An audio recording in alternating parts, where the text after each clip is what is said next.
ರಾಜ್ಯ ರಾಜಕಾರಣದಲ್ಲಿ ಸಿಕ್ಕಾಪಟ್ಟೆ ಬೆಳವಣಿಗೆಗಳಾಗ್ತಾ ಇದ್ದಾವೆ. ಬಹಳ ಪ್ರಮುಖವಾಗಿ ರಾಜ್ಯ ಕಾಂಗ್ರೆಸ್ನಲ್ಲಿ ಇದೇ ವರ್ಷ ಆಗುತ್ತಾ ಕ್ಷಿಪ್ರ ಕ್ರಾಂತಿ ಅನ್ನೋ ಪ್ರಶ್ನೆ ಮೂಡ್ತಾ ಇದೆ. ಯಾಕೆ ರಾಜ್ಯ ಕಾಂಗ್ರೆಸ್ನಲ್ಲಿ ಬದಲಾವಣೆಯ ವಿಚಾರ ಆಗಾಗ ಸದ್ದು ಮಾಡ್ತಾನೆ ಇರುತ್ತೆ? ಏನು ಕಾರಣ? ಯಾಕೆ ಕಾಂಗ್ರೆಸ್ನಲ್ಲಿ ಎಲ್ಲವೂ ಸರಿ ಇಲ್ಲ? ಹಾಗಾದ್ರೆ ರಾಜ್ಯ ಕಾಂಗ್ರೆಸ್ನಲ್ಲಿ ಇದೇ ವರ್ಷ ಆಗುತ್ತಾ ಕ್ಷಿಪ್ರ ಕ್ರಾಂತಿ? KN ರಾಜಣ್ಣ, ಸತೀಶ್ ಜಾರಕಿಹೊಳಿ ಅವರು ಬದಲಾವಣೆಯ ಮಾತುಗಳನ್ನ ಹೇಳ್ತಾ ಇದ್ದಾರೆ. ಆಗಸ್ಟ್ ಸೆಪ್ಟೆಂಬರ್ನಲ್ಲಿ ಭಾರಿ ಬದಲಾವಣೆ ಆಗುತ್ತೆ ಅಂತ ರಾಜಣ್ಣ ಹೇಳಿಕೆಯನ್ನ ಕೊಟ್ಟಿದ್ದಾರೆ. ಆದ್ರೆ ನವೆಂಬರ್ ತಿಂಗಳಲ್ಲಿ ಬದಲಾವಣೆ ಗ್ಯಾರಂಟಿ ಅಂತ ಸಾಹುಕಾರ ಸತೀಶ್ ಜಾರಕಿಹೊಳಿ ಅವರು ಮಾತನಾಡಿದ್ದಾರೆ. ಹೈಕಮಾಂಡ್ ಭೇಟಿ ಬೆನ್ನಲ್ಲೇ ಸಚಿವರು ಆ ಮಾತನಾಡಿರೋದು ಯಾಕೆ? ಹಿರಿಯ ಸಚಿವರ ಸಮ್ಮುಖದಲ್ಲೇ ಹೈಕಮಾಂಡ್ ಆ ಸೂಚನೆಯನ್ನ ಕೊಡ್ತಾ ಭಾರಿ ಬದಲಾವಣೆ ಅಲ್ಲ, ಸ್ವಲ್ಪ ಬದಲಾವಣೆ ಆಗುತ್ತೆ ಅಂತ ಸತೀಶ್ ಜಾರಕಿಹೊಳಿ ಹೇಳಿದ್ದಾರೆ. ಸಚಿವ ಸಂಪುಟ ಬದಲಾವಣೆಯೋ ಅಥವಾ ಸಿಎಂ ಸ್ಥಾನ ಅಧಿಕಾರ ಹಂಚಿಕೆಯೋ, ಸಿಎಂ ಹಾಗೂ ಸಚಿವರಿಗೆ ರೆಡಿ ಆಗಿರಿ ಅನ್ನೋ ಸಂದೇಶ ಕೊಡ್ತಾ ಹೈಕಮಾಂಡ್ ಸಸ್ಪೆನ್ಸ್ ಮೇಲೆ ಸಸ್ಪೆನ್ಸ್ ಆಗಿದೆ. ಹೈಕಮಾಂಡ್ ಜೊತೆಗಿನ ಮೀಟಿಂಗ್. ರಾಜ್ಯ ಕಾಂಗ್ರೆಸ್ನಲ್ಲಿ ಇದೇ ವರ್ಷ ಕ್ಷಿಪ್ರ ಕ್ರಾಂತಿ ಆಗುತ್ತಾ ಅನ್ನೋ ಪ್ರಶ್ನೆ ಕೇಳೋದಕ್ಕೆ ಇಷ್ಟೆಲ್ಲಾ ಬೆಳವಣಿಗೆಗಳು ಕೂಡ ಸಾಕ್ಷಿ ಆಗ್ತಾ ಇದ್ದಾವೆ.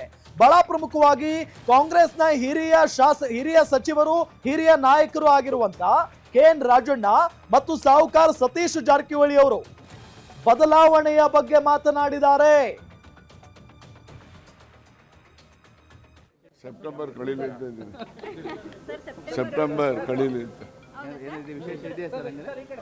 ನನಗೆ ಈ ಕಡೆ ರಾಜ್ಯ ರಾಜಕೀಯಕ್ಕೆ ಆಮೇಲೆ ಶುರು ಆಗ್ತದೆ. ಸೆಪ್ಟೆಂಬರ್ ಕಳೀಲಿ ಅಂತ ಇದ್ದೀನಿ. ಸೆಪ್ಟೆಂಬರ್ ಕಳೀಲಿ ಅಂತ ನನಗೆ ಈ ಕಡೆ ರಾಜ್ಯ ರಾಜಕೀಯಕ್ಕೆ ಆಮೇಲೆ ಶುರು ಆಗ್ತದೆ. ನಮ್ಗೇನು ಅನಿಸಲ್ಲ ಅಂಥದ್ದೇನು ಆ ಥರ ಏನು ನಮ್ಗೇನು ಅನಿಸ್ತಾ ಇಲ್ಲ. ವರ್ಷಾಂತಿ ಭಾರಿ ಬದಲಾವಣೆ ಹೇಳ್ರಿ, ಭಾರಿ ಏನಾಗಲ್ಲ, ಬದಲಾವಣೆ ಆಗ್ಬೋದು. ಭಾರಿ ಏನಾಗಲ್ಲ, ಬದಲಾವಣೆ ಆಗ್ಬೋದು.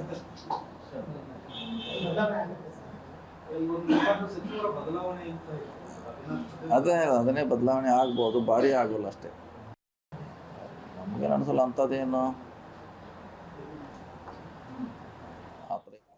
ಎಸ್, ಇದೇ ವಿಚಾರಕ್ಕೆ ಸಂಬಂಧಪಟ್ಟಂತೆ ಮತ್ತಷ್ಟು ಡೀಟೇಲ್ಸ್ ಕೊಡ್ತಾರೆ ನಮ್ಮ political bureau head Maruti Pavagada. News desk ಇಂದ ನೇರ ಸಂಪರ್ಕದಲ್ಲಿ ಜಾಯ್ನ್ ಆಗಿದ್ದಾರೆ. ಮಾರುತಿ ಪಾವಗಡ, ಒಂದು ಕ್ಷಿಪ್ರ ಕ್ರಾಂತಿ ಆಗುತ್ತೆ ಅನ್ನೋ ಒಂದು ವಿಚಾರಕ್ಕೆ ಪುಷ್ಟಿ ಕೊಡುವಂತೆ ಇಬ್ಬರು ಹಿರಿಯ ಸಚಿವರು ಬದಲಾವಣೆಯ ಬಗ್ಗೆ ಮಾತನಾಡಿದ್ದಾರೆ. ಬದಲಾವಣೆ ಆದರೆ ಏನು ಬದಲಾವಣೆ ಆಗಬಹುದು? ರಾಮ್, ಭಾಳಷ್ಟು ದಿನಗಳಿಂದ ಚರ್ಚೆ ಆಗ್ತಾ ಇರುವಂಥದ್ದು ಸೆಪ್ಟೆಂಬರ್ ಇಲ್ಲವೇ ಅಕ್ಟೋಬರ್ ತಿಂಗಳಲ್ಲಿ, ಇಲ್ಲ ನವೆಂಬರ್ ತಿಂಗಳಲ್ಲಿ, ಈ 3 ತಿಂಗಳಲ್ಲಿ ರಾಜ್ಯ ಕಾಂಗ್ರೆಸ್ ಸರ್ಕಾರದಲ್ಲಿ ಭಾಳಷ್ಟು ಮಹತ್ತರವಾದಂಥ ಒಂದು ಬದಲಾವಣೆಗಳು ಆಗ್ತವೆ ಅನ್ನುವಂಥ ಒಂದು ಚರ್ಚೆ ಮೊದಲಿಂದಲೂ ಕೂಡ ಇದ್ದೇ ಇದೆ. ಆದರೆ ಕಾಂಗ್ರೆಸ್ ಹೈಕಮಾಂಡ್ ಭೇಟಿ ಮಾಡಿ ಬಂದ ಬಳಿಕ ನಾಯಕರು ಕೊಡ್ತಾ ಇರುವಂಥ ಒಂದು ಹೇಳಿಕೆ, ಒಂದು ಕಡೆ ರಾಜಣ್ಣ ಅವರು ಹೇಳ್ತಾ ಇದ್ದಾರೆ ಭಾಳಷ್ಟು ಭಾರಿ ಬದಲಾವಣೆ ಸೆಪ್ಟೆಂಬರ್ ಅಕ್ಟೋಬರ್ ತಿಂಗಳಲ್ಲಿ ಆಗುತ್ತೆ ಅಂತ. ಆದರೆ ಅದಕ್ಕೆ ತದ್ವಿರುದ್ಧವಾದಂಥ ಒಂದು ಹೇಳಿಕೆ ಸತೀಶ್ ಜಾರಕಿಹೊಳಿ ಅವರು ಕೊಡ್ತಾ ಇರುವಂಥದ್ದು, ಭಾರಿ ಬದಲಾವಣೆ ಆಗೋದಿಲ್ಲ, ಬದಲಾವಣೆ ಆಗ್ಬೋದು ಅಂತ. ಅಂದರೆ ಇಲ್ಲಿ ನಾವು ಭಾರಿ ಬದಲಾವಣೆ ಅಂತ ಹೇಳಿದ್ರೆ ಸರ್ಕಾರದ ನಾಯಕತ್ವ ಬದಲಾವಣೆ ಆಗುತ್ತೆ ಅನ್ನೋದು ಆದರೆ ಭಾರಿ ಬದಲಾವಣೆ ಅಂತ ಹೇಳ್ಬೋದು. ಭಾರಿ ಬದಲಾವಣೆ ಆಗೋದಿಲ್ಲ, ಬರೀ ಬದಲಾವಣೆ ಅಷ್ಟೇ ಆಗುತ್ತೆ ಅನ್ನೋದಾದರೆ ಬಹುತೇಕ ಸಚಿವ ಸಂಪುಟ ಪುನರ್ರಚನೆ ಆಗ್ಬೋದು. ಸಚಿವ ಸಂಪುಟ ಪುನರ್ರಚನೆ ಸಹಜವಾಗಿ 2.5 ವರ್ಷ ಆದ ಬಳಿಕ ಯಾವುದೇ ಸರ್ಕಾರ ಇದ್ದಾಗಲೂ ಕೂಡ ಆಗಿದೆ. ಹಿಂದೆ ಯಡಿಯೂರಪ್ಪ ಅವರು ಇದ್ದಾಗಲೂ ಆಗಿತ್ತು, ಅದಕ್ಕೂ ಮೊದಲು ಸಿದ್ದರಾಮಯ್ಯ ಅವರು ಇದ್ದಾಗಲೂ ಕೂಡ ಆಗಿತ್ತು.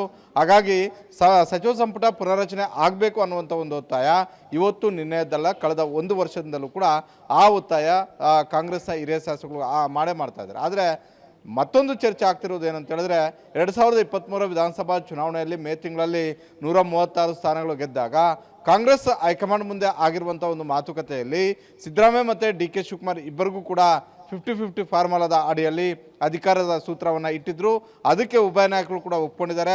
ಹೀಗಾಗಿ ಸಿದ್ದರಾಮಯ್ಯ ಅವರು 2.5 ವರ್ಷ ಕಂಪ್ಲೀಟ್ ಆದ ಬಳಿಕ, ಅಂದರೆ 2.5 ವರ್ಷ ಯಾವಾಗ ಆಗುತ್ತೆ ಅಂತ ಹೇಳಿದ್ರೆ ಇದೇ ವರ್ಷ 2025 ಅಕ್ಟೋಬರ್ ತಿಂಗಳಿಗೆ 2 ವರ್ಷ ಕಂಪ್ಲೀಟ್ ಆಗುತ್ತೆ, 2.5 ವರ್ಷ ಕಂಪ್ಲೀಟ್ ಆಗುತ್ತೆ. ಆ ಸಂದರ್ಭದಲ್ಲಿ ಸಿದ್ದರಾಮಯ್ಯ ಅವರನ್ನು ಮನವೊಲಿಸಿ DK ಶಿವಕುಮಾರ್ ಅವರಿಗೆ ಅಧಿಕಾರ ಹಸ್ತಾಂತರ ಆಗುತ್ತೆ ಅನ್ನುವಂಥ ಒಂದು ವಾದ ಡಿ ಕೆ ಶಿವಕುಮಾರ್ ಅವರ ಬಣದಲ್ಲಿ ಬಹಳಷ್ಟು ಜೋರಾಗಿ ಆಗ್ತಾ ಇದೆ. ಆದರೆ ಆ ವಾದ ಸಿದ್ದರಾಮಯ್ಯ ಅವರ ಬಣದಲ್ಲಿಲ್ಲ. ಸಿದ್ದರಾಮಯ್ಯ ಅವರು ಪೂರ್ಣಾವಧಿ CM, 5 ವರ್ಷಗಳ ಕಾಲ ಸಿದ್ದರಾಮಯ್ಯ ಅವರು CM ಆಗಿರ್ತಾರೆ.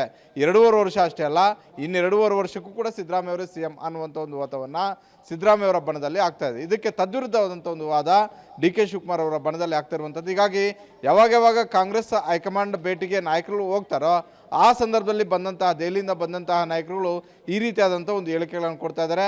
ಅದರ ಮುಂದುವರೆದ ಭಾಗವಾಗಿ ಇವತ್ತು ಸತೀಶ್ ಜಾರಕಿಹೊಳಿ ಅವರು ಕೂಡ ಕೊಟ್ಟಿರುವಂಥದ್ದು ಬದಲಾವಣೆ ಆಗ್ಬೋದು ಅಷ್ಟೇ, ಭಾರಿ ಬದಲಾವಣೆ ಆಗೋದಿಲ್ಲ ಅನ್ನೋದರ ಮುಖೇನ ಸಿದ್ದರಾಮಯ್ಯ CM ಸ್ಥಾನ ಬದಲಾಗೋದಿಲ್ಲ ಅನ್ನುವಂಥ ಒಂದು ಸಂದೇಶವನ್ನು ಕೊಟ್ಟಂತೆ ಕಾಣ್ತಾ ಇದೆ. ಮತ್ತೊಂದು ಕಡೆ KN ರಾಜಣ್ಣ ಅವರು ಪದೇ ಸಿದ್ದರಾಮಯ್ಯ ಅವರೇ ಪೂರ್ಣಾವಧಿ CM ಆಗ್ತಾರೆ ಅಂತ ಹೇಳ್ತಿದ್ದಂತಹ KN ರಾಜಣ್ಣ ಅವರು ಸೆಪ್ಟೆಂಬರ್ ಇಲ್ಲವೇ ಅಕ್ಟೋಬರ್ ತಿಂಗಳಲ್ಲಿ ಭಾರಿ ಬದಲಾವಣೆ ಆಗುತ್ತೆ ಅನ್ನೋದರ ಮುಖೇನ ಮುಖ್ಯಮಂತ್ರಿಗಳು ಬದಲಾವಣೆ ಆಗ್ತಾರ, ನಾಯಕತ್ವ ಬದಲಾವಣೆ ಆಗುತ್ತೆ ಅನ್ನುವಂತಹ ರೀತಿಯಲ್ಲಿ ಹೇಳಿಕೆಯನ್ನು ಕೊಟ್ಟಿದ್ದಾರೆ. ಹೀಗಾಗಿ ಇದು ಯಾವುದು ನಿಜ ಯಾವುದು ಸುಳ್ಳು ಅನ್ನುವಂಥದ್ದನ್ನು ಸಿದ್ದರಾಮಯ್ಯ ಅವರು ಹೇಳಬೇಕು, ಇಲ್ಲ ಡಿ ಕೆ ಶಿವಕುಮಾರ್ ಹೇಳಬೇಕು, ಇಲ್ಲ ಅಂತ ಹೇಳಿದ್ರೆ ಕಾಂಗ್ರೆಸ್ ಹೈಕಮಾಂಡ್ ಹೇಳಬೇಕು. ಒಟ್ಟಾರೆ ಅಕ್ಟೋಬರ್ ಇಲ್ಲವೇ ಸೆಪ್ಟೆಂಬರ್ ಇಲ್ಲವೇ ಅಕ್ಟೋಬರ್ ತಿಂಗಳಲ್ಲಿ ರಾಜ್ಯ ಕಾಂಗ್ರೆಸ್ ಸರ್ಕಾರದಲ್ಲಿ ಮಹತ್ತರ ಬದಲಾವಣೆಗಳು ಆಗ್ತವೆ ಅನ್ನುವಂಥ ಒಂದು ಚರ್ಚೆ ಮಾತ್ರ ಜೀವಂತವಾಗಿಟ್ಟಿದ್ದಾರೆ. ರಾಮ್, ಓಕೆ ಥ್ಯಾಂಕ್ ಯು ತಮ್ಮೆಲ್ಲ ಮಾಹಿತಿಗಾಗಿ ಮಾರುತಿ ಪಾವಗಡ.